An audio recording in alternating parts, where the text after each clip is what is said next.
Whew. All right.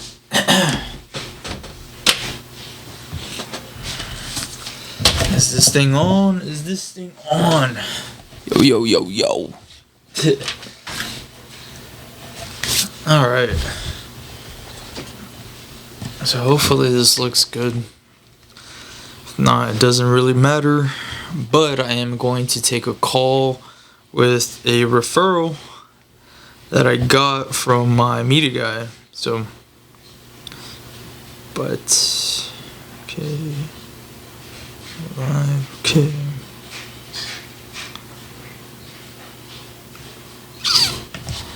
Let's see, turn on Bluetooth.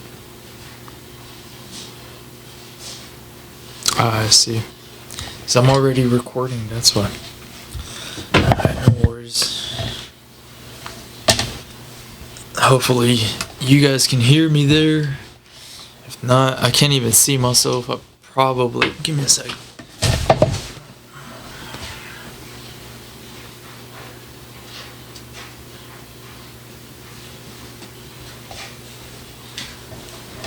Alright. So I keep forgetting that I could do flip the screen there. But let's give this guy a call. I'm not even prepared right now, but preparation, man. You have to be prepared. David's the buyer. Buyer call.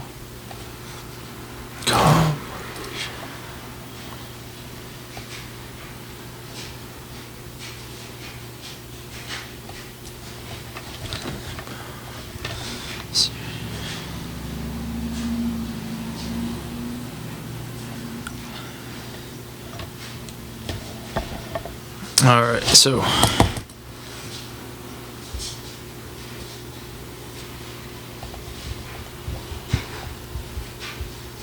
okay. I'm hoping this thing it could work there. I'm already on a few minutes there. Oh, I can see why. Okay, here we go. Calling.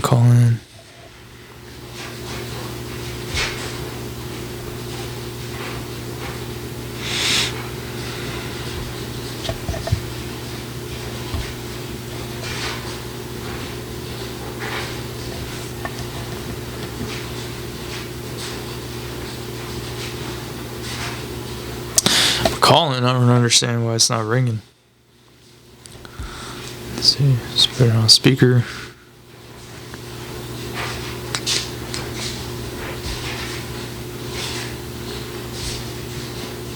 Maybe I need to turn off my phone, possibly.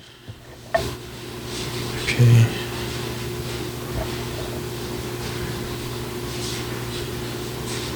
Yeah, I don't understand what's going on with my phone. It's not. Here we go. Alright. Take two. I'm gonna restart it.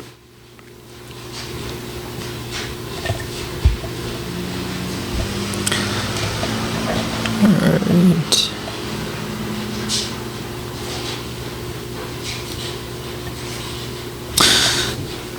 So while we wait, 'cause I turned off my phone to restart it. So I got used to growing my beard. It feels weird shaving. But now I shaved, and then I know once I start growing my beard, I get used to me having a clean cut. So it makes me look very young. And then having hair in my face makes me look old. Alright, let's see.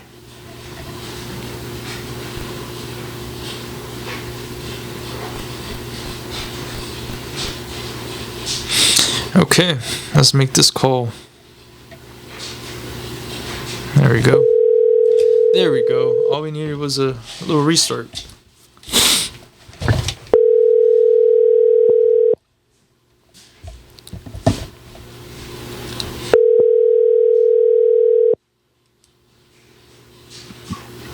Hello. Hey, how's it going, David? Yeah. How you doing, Sam? I'm doing good, doing good. Just another beautiful Thursday morning, right? Yeah, I'm glad you could say that. Yeah, I mean, we're alive and kicking, man. We're alive and kicking. We got to be thankful. Yeah. You know what? I have a different theory about that. Ooh, let me hear it. Yeah, well, see, I lost my son last year. He was 39 years old, Man. you know. So now you're right. In a sense, we're alive and kicking, but just don't take life for granted no more, you know, because you can go anytime, Exactly. you know. Exactly. Yeah, so he passed away during this pandemic. Oh, man. 39 years old, man. Was it because of the pandemic? Yeah, he got the virus. Oh, man. That's tough. Yeah, and this dude he was so afraid of this shit, you know. Yeah. And he was to try to stay home, but you know his son, my grandson, kept coming in and out of the house and you know shit like that. Yeah. And so I think they brought it in and somehow it got my son and just got him. But it was so weird because my son said that he was feeling better. You know, he goes, "Hey, Dad, I'm feeling better." Well, he called me Pop. Yeah. He goes, "I'm feeling better," you know. And then just the next day, boom, it was it. Never Wow. woke up. Passed away at home. Oh, man. Which is a good thing, you know. This guy was living, you know, 9 lives anyways. 9 you know? lives. Damn. Yeah. He was one of those kind of guys that, you know, 39 years old, you know, you think you know everything. Yeah, I think, you know, when you're young, you feel that you think you know everything, right? So we've all been through that. Till life humbles us. Yeah, because, you know, when I was 39 years old, I thought I knew everything too. So, Yeah. yeah, but anyways, all right, let's get down to business then. All right, that's totally fine with me, and I'm sorry to hear about your son. I know it's definitely a tough situation to go through, but again, like you mentioned, it's, you know, our days are numbered. You know, most of us are living our lives not knowing when that day's coming, right? So as long as we're grateful for the moment that we do have and all that, and we make the best of it, then you know we lived a good life. But yeah, exactly. You know that's kind of why, you know what, I was holding off and trying to, you know, buy a place and stuff like that. That's why, you know, it kind of took me so long. You know, like, you know what. But then when I met Maria, Robert's mom, you know, I'm like, you know what, well, I got something to, you know, look forward to now. You know, I got to go ahead and get this together here. See what I can get. You know. Of course. So tell me, David, a little bit about your situation. What's going on right now? I know you mentioned that you're, you know, it was up until you met Maria that you kind of want to get back into the horse of buying a house. But what's the current situation? Well, I just been renting. You know, I just been renting and stuff like that. You know, and so right now I'm renting. I'm actually living with my nephew over here in Lancaster. You know, and so I've been working at Walmart for about, you know, freaking almost. I think about almost 19 years. Wow. Yeah. So you practically now, own half of the Walmart now. Yeah, you would think so, but you know, you see people come and go. It's like, damn, man, who's next? You know? Oh yeah. And yeah, so. And you know what? Because the rent is going up so high, you know, it's like, you know what? Maybe it would be better if we just, you know, get a place, you know, see how much I can, you know, get a loan for or something like that. Mm-hmm. And the rent, the mortgage will probably be the same as the rent, you know. It sometimes is, yes. So you've been renting. Have you been renting for the past, I don't know, forever? It seems, or have you ever owned a house? Oh yeah. No, I never owned a house. No, just forever, man. Dude. I'm freaking gonna be 61 years old. You know. No way. Yeah. Oh man. And, well, it's time to turn a new leaf here, man. Because 61 years renting. I mean, I'm pretty sure not all that time you've been renting, right? So I mean, there's probably a few years when you were like a baby boy that you didn't pay any rent, right? So. Yeah, But yeah. You know, but when you were 16 years old, I started at 16 yeah. because that's when I had my kids. Were at when I was 16 years old. So, and Wow. I've been working for longest, you know, and I was ready to retire at freaking 62. You know, I'm like, you know what? I just collect my little retirement and, just work part time and stuff like that. That was before I met Maria. Hmm. And Maria says, man, you can't do that. You're a man. You got to work. And I'm like, what? I said, what? Yeah. I It's said, just all the right, fire under well, your butt, right? yeah. I'm a man. I got to work. He said. I'm like, okay, well, you know what? We can figure out something. We can figure something else because either way, we're gonna pay rent. Hmm. So we might as well, see what I can, what kind of loan I can get, or however, we manage this out. You know. But Oh. anyways, it's because you know what? I ran across one of my friends. I took him home one day, and then he was living in a trailer park, right? And those mobile homes look pretty nice where he's at. Hmm. Okay, and he paid like 30,000 back in 1999, and now it's worth 130. He says, and then this he shot me a picture of this other place that was for rent. I mean for sale. Was a mobile home right around where he lives. So I talked to the guy earlier today, and he says he wants 130, right, 130,000. And I went to go take a look at it, and it's nice, but the way it's facing, because it's facing towards the sun all day, all night long. Hmm. And I know that I know that would, because I wouldn't want to live in a place like that. I'll rent a place like that, Hmm. but I wouldn't buy a place like that. Of course. So, let me ask you a quick question, David, because Yeah. obviously, you've been renting for a very long time now. Even if you've done the math, you've been obviously spending a lot of money. I call it throwing away money, right? Right, Because yeah. you're not Just like I actually got it. building anything. Right. But my concern here is, the mobile home market opposed to the actual just like a regular single family house, right? Right. So there's not much difference in qualification Right. as far as buying a mobile home to a regular single family home. It's almost as identical. The only difference is your credit, right? So most of the mobile home parks, they want you to have 620 credit. And on top of that, even if you were to get finance for a mobile home loan, your interest rate is actually a lot higher. I've seen it being from 15% to up to 22%.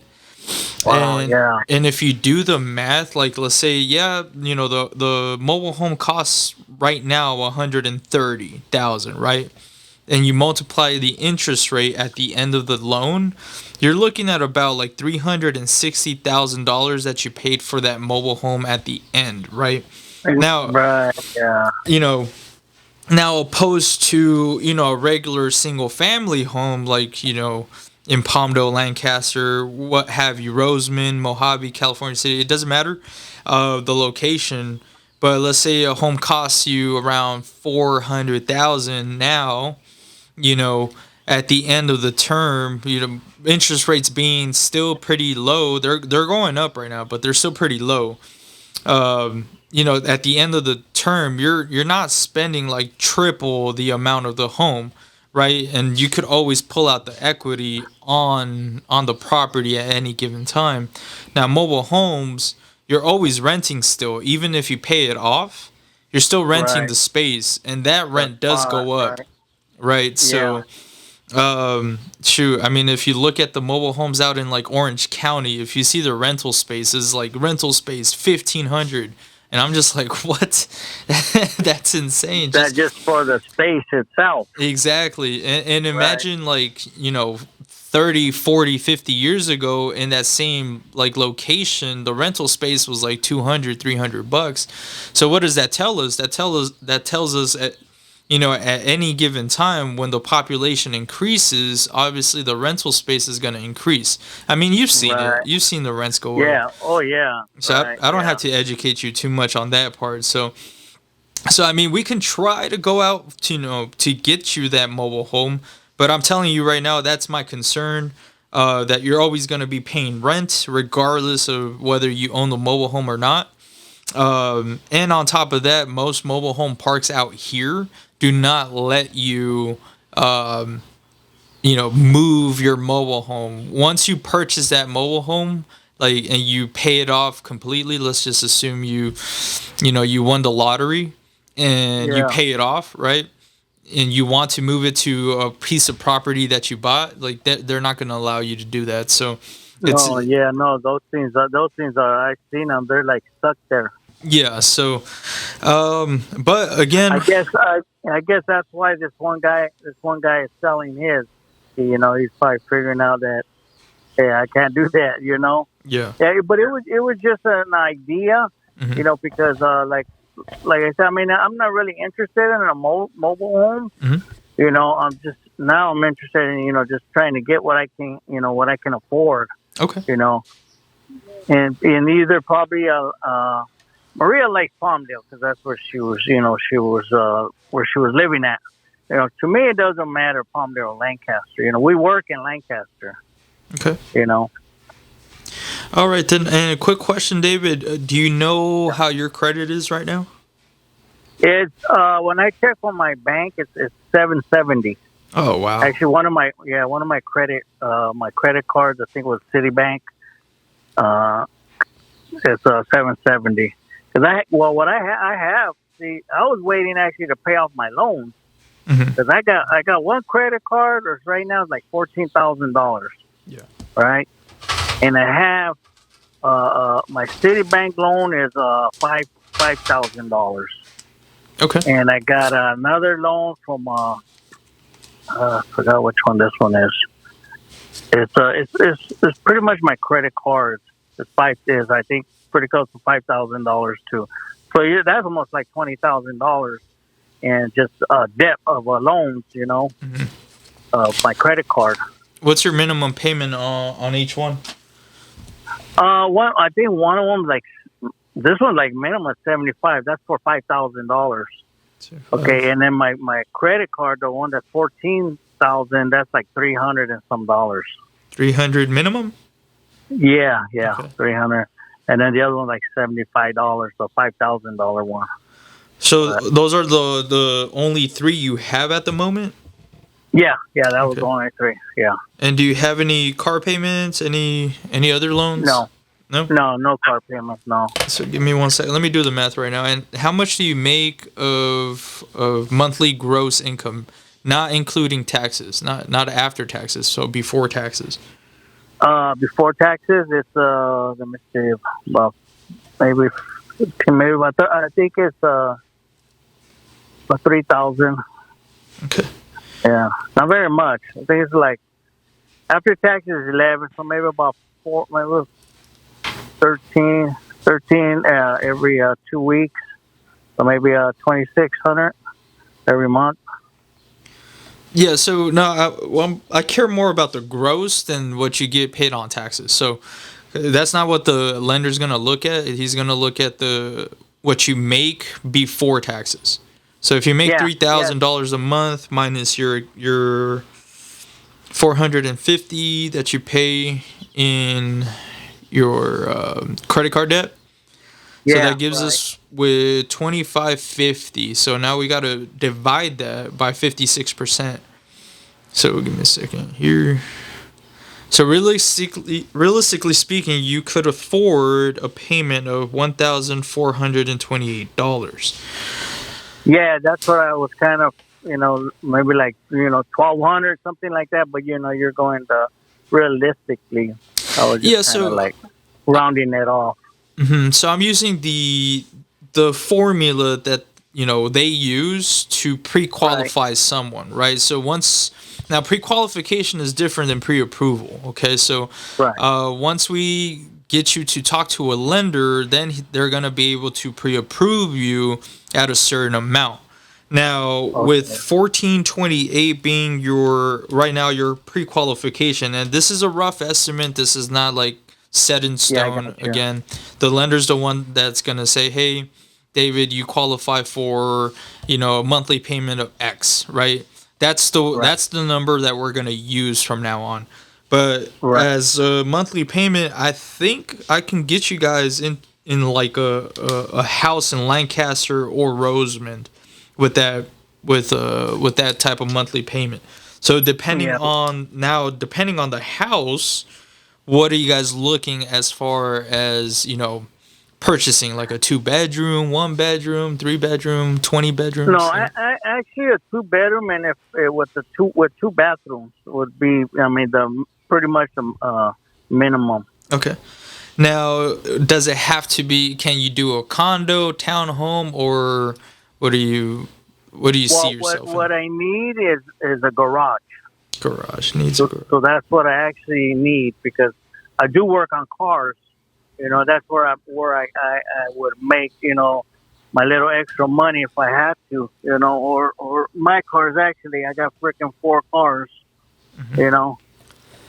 Okay, perfect. And any other things that you may need on the property? Big Um, backyard, small yard, doesn't matter. Actually, what we're gonna need probably I don't know if it needs gated because of Maria's three little dogs she has. You know. Okay. So I guess that's always it can always be put up if it has to be.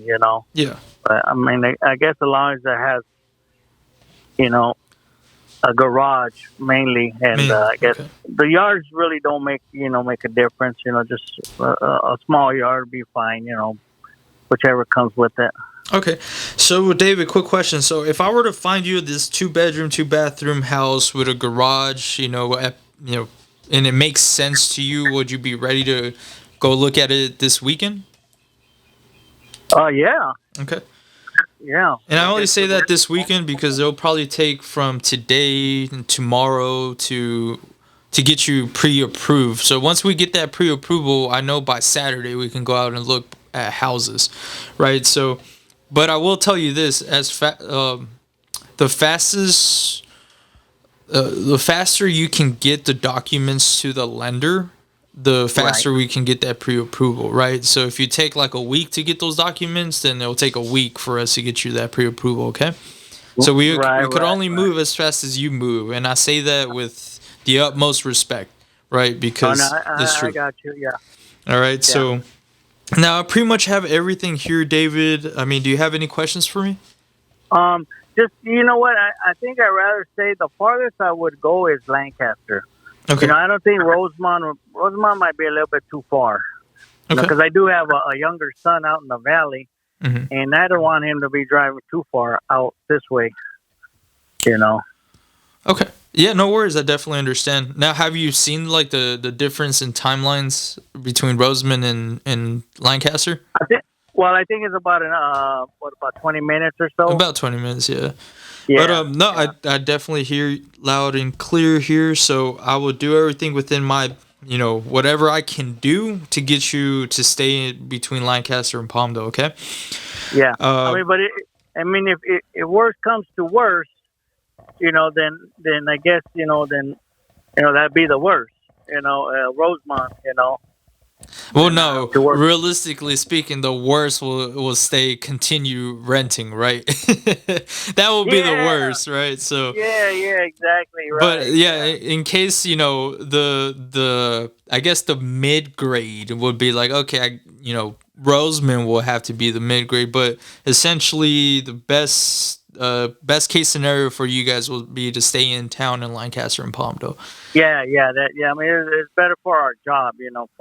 of course. I don't like Maria driving too far. Because she has to get up at 2 in the morning. Yeah. And it might be kind of like bad for her.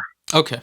No worries. Yeah. I hear you loud and clear. So what I'm gonna do next, David, is I'm gonna start a group text with you and one of my lenders that I feel that's gonna be able to best help you out here.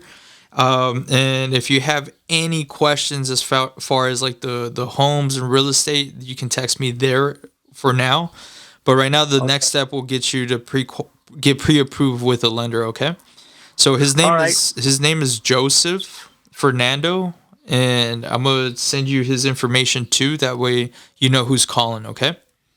All right, got you. All right, sounds good. All right. So he does have an office in Sierra Highway and Avenue M.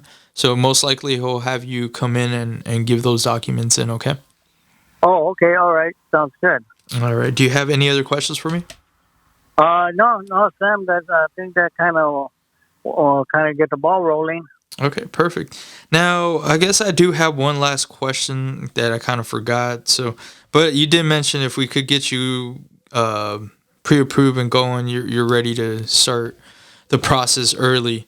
But in case if something happens, in the next couple hours where your car stops working or anything like that, what's your actual timeline as far as getting all of this done?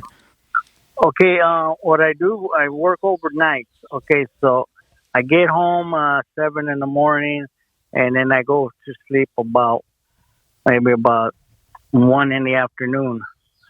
So from 1 in the afternoon to 9 at night, pretty much inside.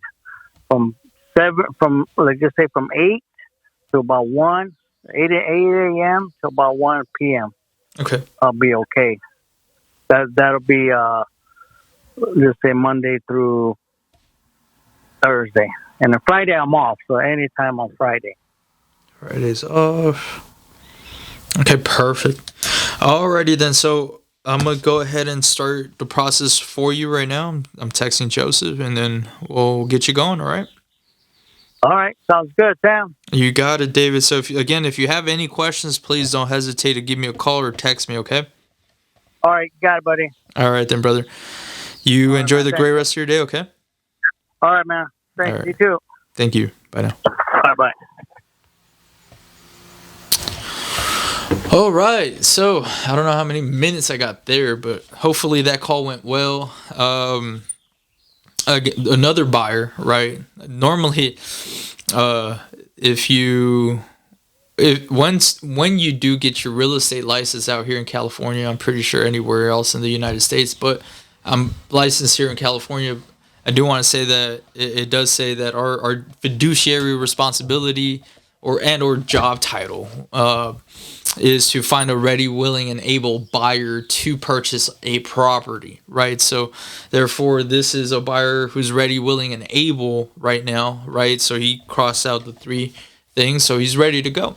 And that's pretty much our job as real estate agents, really, is to produce that, right? So if we can, great, and also produce inventory.